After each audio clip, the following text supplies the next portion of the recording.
You get the call at 0300 hours. Base on alert status red.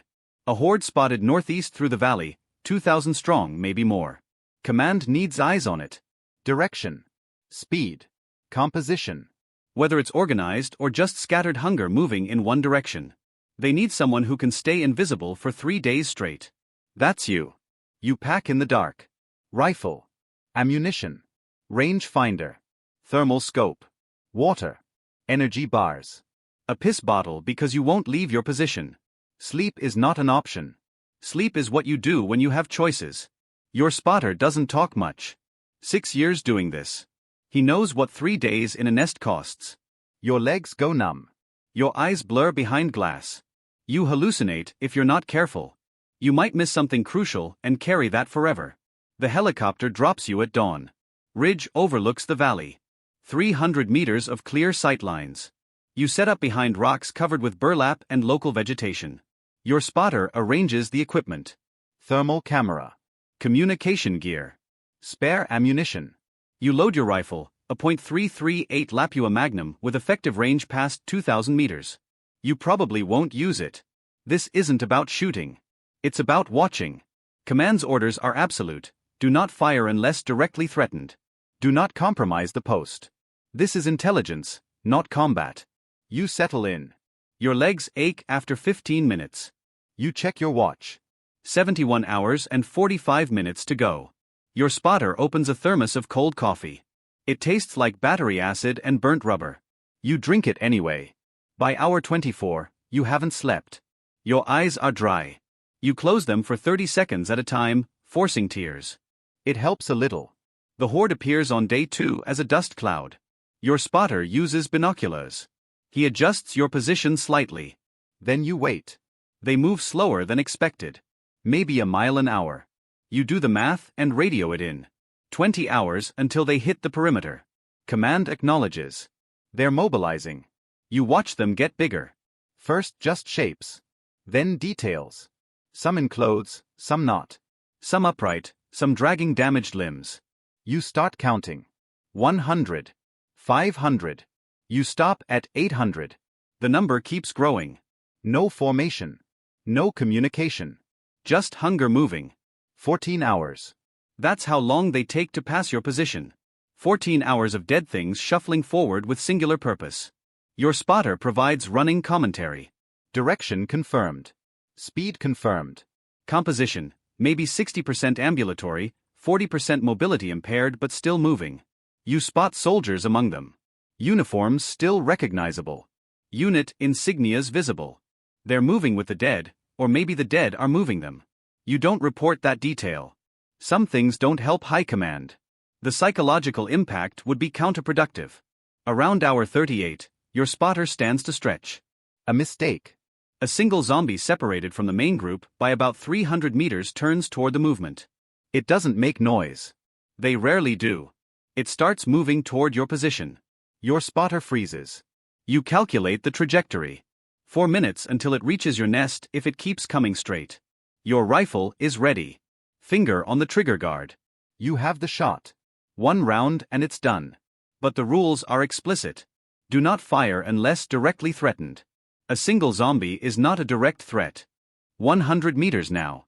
Your spotter hasn't moved in 40 seconds. Your hand is steady on the rifle.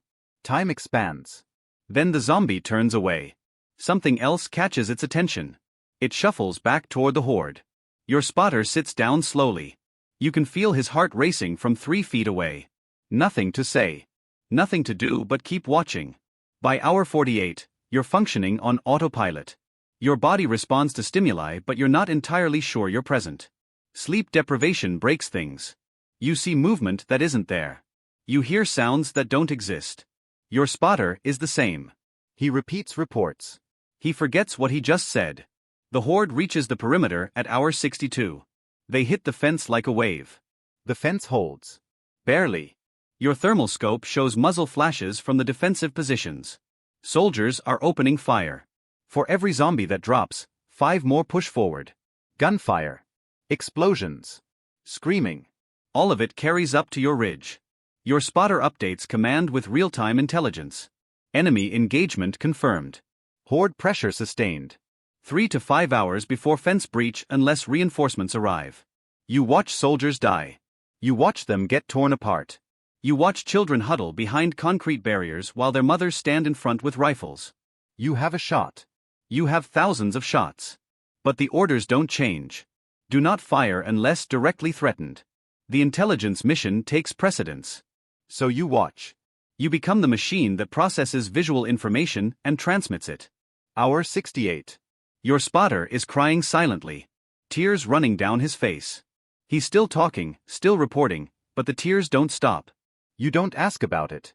Acknowledgement would break the machine. Around hour 70, the Horde pressure suddenly decreases.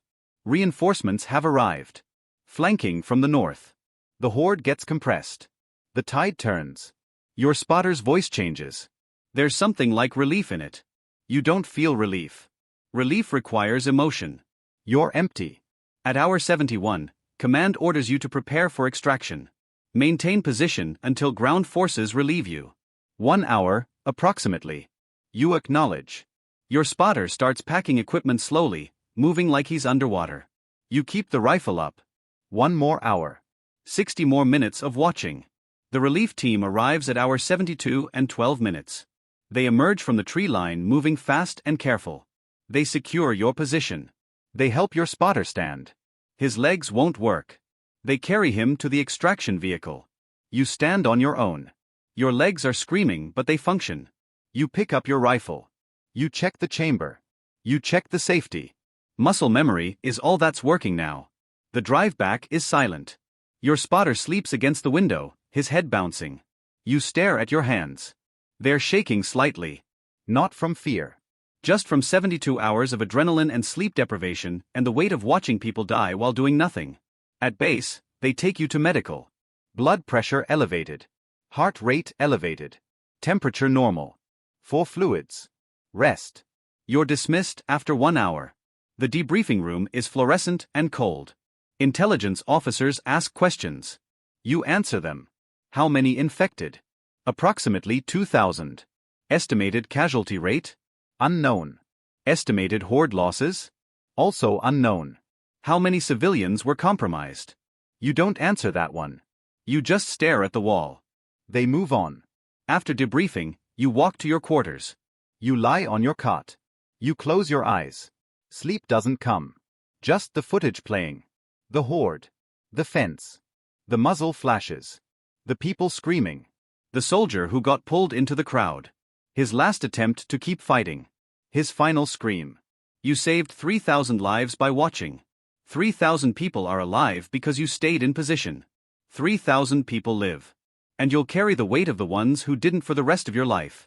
Tomorrow there will be debriefing. The day after, probably another mission. There's always another Horde.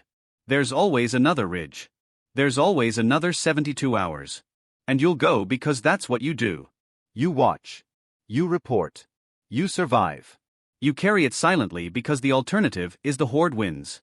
And you can't let that happen.